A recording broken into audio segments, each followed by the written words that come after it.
నమస్తే తల్లిదండ్రులు. ఈ వీడియో కొంచెం మీలో బాధ కలిగి ఉండొచ్చు. నేను అనేక రకాల అనుభవాలను చూసిన తర్వాత, 12,000 మంది పైగా విద్యార్థులను కళ్ళతో చూసిన తర్వాత, పేరెంట్స్ని చూసిన తర్వాత, 25 సంవత్సరాలుగా నాకున్న అనుభవాలలో కొన్ని ముచ్చు తుణుకులు ఇవి మీతో పంచుకోక తప్పదు.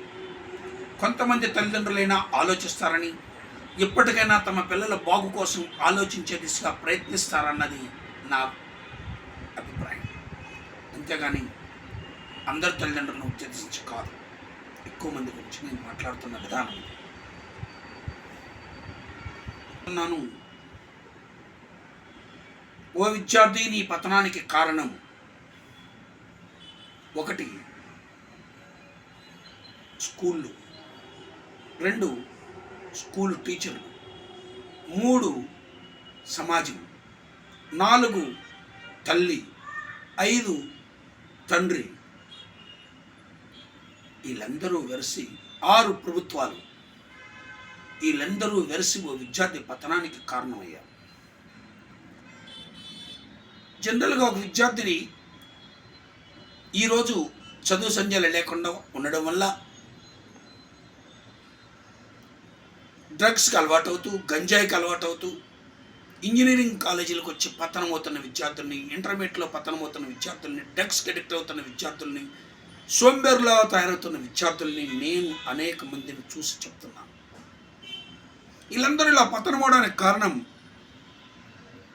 10th క్లాస్లో స్టాండర్డ్ లేని చదువులు చదువుకుంటూ, ఏం ఆలోచించాలో తెలియని అనాలోచితంగా పైదంట చూసి ఎక్కిస్తూ, చదువు అంటే ఎక్కించడమే, క్లాస్ వర్క్లు ఎక్కించడమే అనుకుంటూ భ్రమంలో బతుకుతూ, విశ్లేషణ రహితంగా, మానసిక పరిపక్వత లేకుండా ఇంటర్మీడియట్లు చదువుకుని, ఇంజనీరింగ్ చదువుకుని, ఫ్రీడమ్ వచ్చేసరికి దుర్వ్యసనాల పాలై, డ్రగ్స్కి అలవాటై, ఏం చేయాలో తెలియని సోంబేరుతనంతో పిచ్చోళ్ళలాగా తిరుగుతున్న కొన్ని కోటాను కోట్ల, అంటే కోటేశ్వరుల పిల్లల్ని, లక్ష అధికారుల పిల్లల్ని నేను కళ్ళతో చూశాను. ఈరోజు ఆ తల్లిదండ్రులు ఆ విద్యార్థిని చూసి, అంటే వాడు గంజాయికి అలవాటయ్యాడు, వాడు 7th ఉన్నప్పుడు చెప్పాను, నీ చదువులో చదువు లేదు, దయచేసి విజయవాడ తీసుకొచ్చి ఒక వారం రోజులు పెట్టండి, వాడికి ఆలోచించే విధానాన్ని నేర్పుతాను. వాళ్ళు తినాలి, వినందుకు ప్రాబ్లం. వాడు 10th ఉత్తత్వ, ఇప్పుడు 10th ప్రభుత్వం పరీక్షలు అనేవి ఉత్తత్వే, అదేమీ పెద్ద సీరియస్నెస్ ఏమీ లేదు. కావాలంటే 2-3 మోడల్ పేపర్ చూసుకోండి, వాటిలోనే 90% ఉంటాయి. సో పాస్ అవ్వడానికి తప్పడానికి తేడా ఏమీ లేదు. వాడు ఎగ్జామ్కి అటెండ్ కాకపోవడం, లేదా వాడి నంబర్ వేయడం రాకపోవడం, లేదా క్వశ్చన్ పేపర్ తిరిగి ఎక్కించడం కూడా చేతగానే అయోగ్యుడై ఉండటమే. వాళ్ళు మాత్రమే తప్పుతారు. పాస్ చేయాలన్న దృఢ సంకల్పంతో ప్రభుత్వమే ఉంటే పిల్లలు ఎందుకు తప్పుతారో ఆలోచించండి. పాస్ చేయడానికి సిద్ధంగా వాళ్ళు ఉన్నారు. వీళ్ళు కొంచెంగా చిటికిని వేలు తీసుకొచ్చి ఒడ్డున పడేద్దాం అనుకుంటున్నారు. చెయ్యంది తోసలా, చిటికిని వేలు చాలు. కానీ అందుకు కూడా పనికిరాని దౌర్భాగ్య స్థితిలో మరికొందరు ఉన్నారు. ఇటీవల కాలంలో 10th క్లాస్లో కనుక 50%, 60%, 70%తో కనుక ఎవరైనా గత 8 సంవత్సరాలకు 10 ఏళ్ళుగా పాస్ అయితే అసలు వాళ్ళకి చదవడము రాయడము రాదు అని అర్థం. నేను మాట్లాడింది 70%, 60%, 50%తో ఉత్తీర్ణులైన విద్యార్థుల గురించి చెప్తున్నాను. 80% to 90% జీపీఏతో పాస్ అయితే వాళ్ళు కాస్త చదవడం రాయడం వచ్చు, స్టాండర్డ్ లేదని అర్థం. 90 to 100% పాస్ అయితే దాంట్లో కొన్ని కార్పొరేట్ స్కూల్స్లో చదువుకున్న వాళ్ళు కానీ అయితే సగం మందికి కనీసం 5th class standard, 7th class standard కూడా ఉన్నదు అని అర్థం. ఓపెన్గా నేను తీసుకెళ్ళి చూపిస్తాను. ఇటీవల కాలంలో మీరు ఇంటర్మీడియట్ నీట్ రాస్తున్నాం, నేను బీసీ, నేను ఎస్సీ అని చెప్తూ ఉంటారు.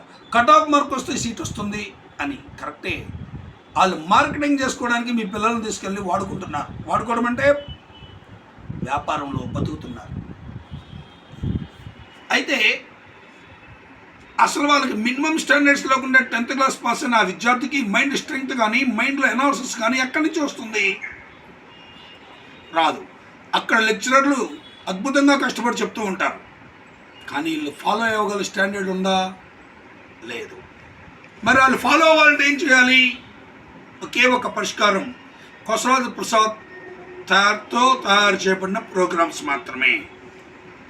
అది mathematics, physics, chemistry, botany and zoology, English, ఏదైనా సరే పిల్లడిని మళ్ళీ తిరిగి తనను తాను వృద్ధి చెందేలా తయారు చేయడం వల్ల, కేవలం నెల నుంచి 3 నెలల్లో తయారు చేయడం వల్ల ఆ విద్యార్థి ఇంటర్మీడియట్ లేదా ఇంజనీరింగ్ లేదా మెడిసిన్ లాంటి కోర్సులని చాలా అద్భుతంగా ఆనందంగా కంప్లీట్ చేయగలుగుతున్నాడు. MBA, CA లాంటి కోర్సులు కంప్లీట్ చేయడానికి మా ప్రోగ్రామ్స్ ఎంతో దోహదపడుతూ ఉంటాయి. మరి పతనమైన విద్యార్థికి కారణం ఏంటి అంటే, ఓ తల్లి అజ్ఞానం, పెద్ద పెద్ద స్కూల్లో చదివిస్తూ మార్కుల కోసం పోటీ పడడం, పిల్లల్లో ఉన్న లోపాలను సరిదిద్దడం పోయి తమ భేషజాలకు దర్పాలకు ప్రతిబింబాలుగా పెంచుకోవడం, చిన్నప్పుడే ఉన్న లోపాలను సరిచేయడం పోయింది. ఫర్ ఎగ్జాంపుల్, నేను ఒక చిన్న సినిమా చూశాను, దాసరి నారాయణరావు గారి సినిమా. ఒక చిన్న కథ చెప్తాను. నా చిన్నతనంలో 9th క్లాస్లో కూడా కథ చదివాను. ఒక సినిమా చూశాను.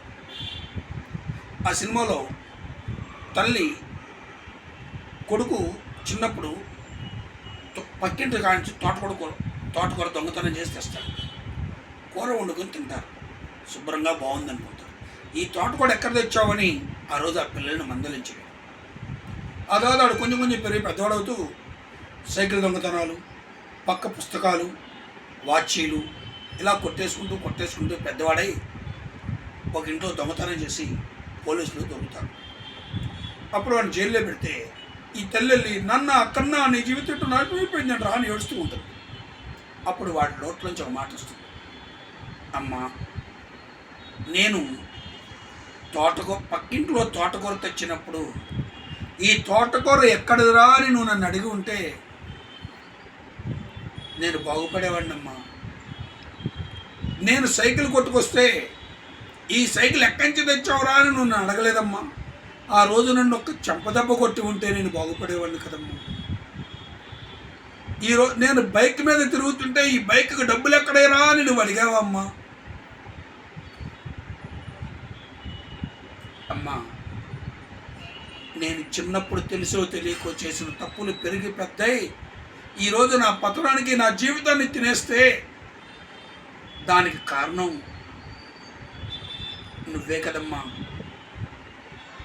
అన్న ఆ మాట, ఆ సినిమా నా గుండెల్లో నాటుకుపోయింది. పిల్లలు చిన్న తప్పులు చేస్తున్నప్పుడు వాళ్ళని సమర్థించకుండా వాళ్ళల్లోని సోంబేరితనాన్ని చంపి ప్రయోజకులుగా మార్చవలసిన బాధ్యత తల్లిది. కానీ ఈ తల్లులు ఎలా ఉన్నారు? ఒక తల్లి గురించి చెప్తున్నాను చూడండి, డైరెక్ట్గా రియల్గా జరిగిన ఒక సంఘటన. నా వయసు 55 ఏళ్ళు, అంటే ఇప్పుడు 59. కరోనాకు ముందు జరిగిన ఒక సంఘటన. ఒక విద్యార్థి 14 ఏళ్ళు ఉంటాయి, అంటే 9th క్లాస్ వయసు ఉంటుంది. పల్సర్ 200cc వేసుకుని ఇంట్లోంచి బయటకు వచ్చాడు. బయటకు వచ్చి ఇల్లు దాటంగానే 10 అడుగులు 20 అడుగుల దూరంలో ఉన్న ఒక 60 ఏళ్ళ ముసలాన్ని గుద్దేశాడు. ముసలాడు అంటే ముసలిగా ఉన్నాడు, ఫ్యాంట్గానే వేసుకున్నాడు, బజాజ్ చేతక్ వేసుకొస్తున్నాడు. బజాజ్ చేతక్ ఎంత ఓల్డ్ బండి, దాన్ని వాడుతున్న బండిని గుద్ది కింద పడ్డాడు. కింద పడిన సౌండ్ విని వీళ్ళమ్మ ఇంట్లోంచి బయటకు వచ్చింది. నేను అదే రోడ్లోంచి కొంచెం ముందు నుంచి వస్తున్నాను. వీళ్ళమ్మ వడివడిగా నడుగులు వేస్తూ వస్తుంది. నేను ఆ దగ్గర నుంచి చూస్తున్నాను. అతన్ని ఒకటి పీకాడు, చిన్నగా చెమ్మేలు కొట్టాడు. నా కొడుకును కొడతావా, ఇంత వయసు వచ్చింది, బుద్ధి లేదా అని ఆ తల్లి ఆ పెద్దాన్ని పట్టు తిడుతుంది. నేను అప్పుడు క్షణం ఆగాను. ఏంటండి అని. ఇదిగోనండి ఇలా గుద్దాడు అంటే నేనన్నాను, మీరు కొట్టవలసింది బాబును కాదు, ఆడి బాబును కొట్టాలి. 200cc బండి ఇచ్చి రోడ్డు మీద వదిలిన ఆ దరిద్రుడే నా తండ్రిని బాధాలి అన్నాను. ఈలోపు ఆ తల్లి ఏంటి ఎలా మాట్లాడతారు అంది. నోరు మూయి అన్నాను. నోర్మై నీ బతుకు నువ్వు తగలయ్యా, వయసు వచ్చింది, ఆడి వయసు అంతా ఆ బండేసు తిరుగుతున్నాడా, వేసుకుని నిన్ను 10 దారులు గుద్దేశాడా. ఒక్క మాట, అయ్యా ఇంట్లో నుంచి వద్దన్న కొద్దీ వెళ్ళాడు, తప్పు అయిపోయింది బాబు, ఏమైనా దెబ్బ తగిలినాయా అని ఆ పెద్ద ఆయన ఒక్క మాట అని ఉంటే గొడవ ఉందా? అన్నం తిన్నావా, రెండు తింటున్నావా, పిల్లలను పెంచే విధానం ఇదేనా అని తిట్టిన మాట నిజం. నా పేరు కొసరాజు ప్రసాద్ అని చెప్పారు. నోరెత్తు. నా విజయవాడ నగరం అంతా నా బ్యానర్స్ బోర్డ్స్ ఉంటాయి. నా పేరు చెప్పంగానే తలంచుకుని వెళ్ళిపోయింది. ఈ మాట ఎందుకన్నానంటేనమ్మా, పిల్లలు చేసిన తప్పుల్ని సమర్థించకూడదు. చిన్న తప్పులే అనుకుంటే పెరిగి పెద్ద కొద్దీ వాడి పతనానికి కారణాలు అవుతాయి. చిన్నప్పుడే వాడికి చదువులో ఎక్కడ వెనకబడ్డాడో చూసుకుని మీరు చదువు నేర్పించుకోవాలి. స్కూల్లో నేర్పించవు, వాళ్ళ పని వాళ్ళ పాఠం వాళ్ళు చెప్పుకుంటాడు, వినేవాడు వింటాడు, పోయేవాడు పోతాడు. ఇది ఫీడ్బ్యాక్ తీసుకోవడం అంటూ లేదు. దయచేసి తల్లిదండ్రులుగా మీరు గమనించండి. ఒకవేళ మీ అబ్బాయి 8th క్లాస్ చదువుతున్నాడు, వాడు చదవడం నాయుడు నాటలేదు. 7th క్లాస్ చదువుతున్నాడు, చదవడం నాయుడు నాటలేదు. నేర్పించండి. 1 నెల 2 నెలలు 3 నెలలు. స్కూల్కి వెళ్ళేవి నేర్చుకుంటాడు, ఉదయం నుంచి సాయంత్రం దాకా చదవడం రానివాడు. వాడు 6వ తరగతి పాఠాలు ఫాలో కాలేడు, 7వ తరగతి పాఠాలు ఫాలో కాలేడు, మరి ఎలా నేర్చుకుంటాడు? ఆలోచించండి. అసలు నేర్చుకునే విధానాన్నే మీరు నేర్పినప్పుడు ఆ పిల్లడు స్కూల్ అంటే వాడికి సోంబేరితనాన్ని డెవలప్ చేస్తూ పైదంటూ ఎక్కిస్తూ అదే చదువు అనుకుంటూ జీవిస్తున్నారు. మరి అలాంటి చదువులతో పిల్లలు ప్రయోజకులు అవుతారా? మరి విద్యార్థి పత్రాన్ని కారకులు ఎవరు? 2019లో ఒక ఇంటర్మీడియట్ నారాయణ స్కూల్లో చదువుతున్న కాలేజీలో చదువుతున్న విద్యార్థి వాళ్ళమ్మ ప్రైవేట్ స్కూల్లో టీచరు. ఆడి పొట్టకొత్త అక్షరం ముక్క లేదు. పాయిజనస్, యాక్సెప్ట్, మ్యాథమెటిక్స్, ఫిజిక్స్ లాంటి పదాలు కూడా స్పెల్లింగ్స్ రావు. వైని 20 దాకా కూడా రావు. మరి వాడిని నేను చూసి వీడు ఎంపీసీ గ్రూప్ చదవలేడు, అది ఫాలో కాలేక ఇంట్లో వచ్చి పారిపోతున్నాడు అని చెప్పాను. ఈలోపు పరీక్షలు అయిపోయినా రండి, ఎట్లాగో పాస్ అవుతాడు. పరీక్షలు అయిపోయినాక రండి, వాడు ఎలాగో పాస్ అవుతాడు అంటాడు. ఇంటర్మీడియట్ పాస్ అవుతాడు అంటాడు, నా దగ్గర తీసుకురండి. వాడు ఎలాగో పాస్ అవుతాడు, పరీక్షలు అయినాక రండి అని చెప్పాను. 2-3 నెలలు చెప్పి వాడిని రీకన్స్ట్రక్ట్ చేసి బీబీఏ చదివిస్తే వాడంతా వాడే నెలకు 70,000 1,00,000 ఉద్యోగం చేసి బతుకుతాడు అనేది నా అభిప్రాయం. కానీ ఆ తల్లిగారిని ఏమనాలో మీరే ఆలోచించారు. ఇంజనీరింగ్లో జాయిన్ చేశారు. 2.5 సంవత్సరాల తర్వాత నేను చూశాను. వాడు కాలేజీ మానేసి ఉంటే గడ్డాలు గిడ్డాలు పెంచుకుని పిచ్చోడు వెళ్ళి ఇంట్లోంచి బయటకు రాకుండా కూర్చొని నన్ను మాట్లాడమన్నాను. 2 సార్లు మాట్లాడాను, 3 సార్లు మాట్లాడాను. వాడి ఇంట్లోంచి బయటకు రావట్లేదు. చివరికి ఎట్టయితే కౌన్సిలింగ్ చేసి తీసుకొచ్చాను. వాడిని ఇంజనీరింగ్ మానిపించి మళ్ళీ బీఎస్సీలో పెట్టారు. మళ్ళీ ఒక 4,000 కట్టారు. ఇంజనీరింగ్ క్లోజ్ చేసినప్పుడు 30,000 కట్టారు, 35,000 కట్టారు. మళ్ళీ బీఎస్సీ చదువు మానేశారు. అప్పుడు ఆ తల్లి నాతో ఏమండి అని అంది. అరే లేచి మీ అమ్మని చెప్పుతో కొట్టరా అన్నాను.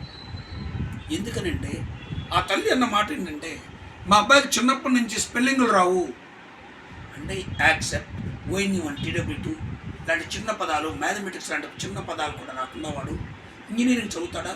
తను ఒక ప్రైవేట్ స్కూల్లో టీచర్గా నెలకు 18,000 ఉద్యోగం చేసే ఆ తల్లికి కనీసం ఇంగిత జ్ఞానం ఉండవసరం లేదా?